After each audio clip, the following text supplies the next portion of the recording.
இந்த மாதிரி லிங்க் கொண்டு வரும். இப்படி இமேஜெல்லாம் போட்டிருக்கும். இந்த லிங்க்கில் நீங்கள் என்ன செய்யுங்க, கிளிக் பண்ணுங்கள். ஒரு வெப்சைட்டில் பேஜ், இந்த பேஜ்லேயும் அதே மாதிரி பார்த்தீங்கன்னு சொன்னால் அந்த புத்தகத்தில் பேர், இந்த இமேஜஸ் தான் தந்துருக்கும்.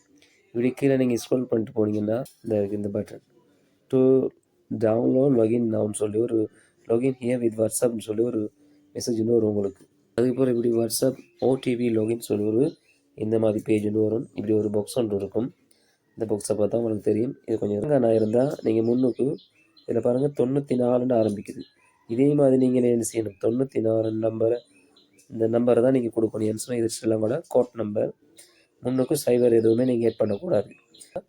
77 தான் நீங்கள் அடிக்கணும். 94 77 சொல்லி தான் நீங்கள் என்ன செய்யணும், உங்களோட நம்பரை டைப் பண்ணிட்டு போகணும். அதில் உள்ள ஜீரோவெலாம் நீங்கள் ஏட் பண்ணக்கூடாது. அந்த ஓடிபி நம்பரை நீங்கள் என்ன செய்யணும், வாட்ஸ்அப்பில் போய்ட்டு காப்பி பண்ணி இந்த இடத்துல நீங்கள் பேஸ்ட் பண்ணணும். இந்த இடத்துல நீங்கள் என்ன செய்யணும், அதை நீங்கள் பேஸ்ட் பண்ணணும். ஓடிபி வெரிஃபைடுன்னு வருது. ரைட், இந்த மாதிரி ஓடிபி வெரிஃபைடு வந்தால் ஓகே, நீங்கள் லாகின் பண்ணுவீங்கன்னு அர்த்தம்.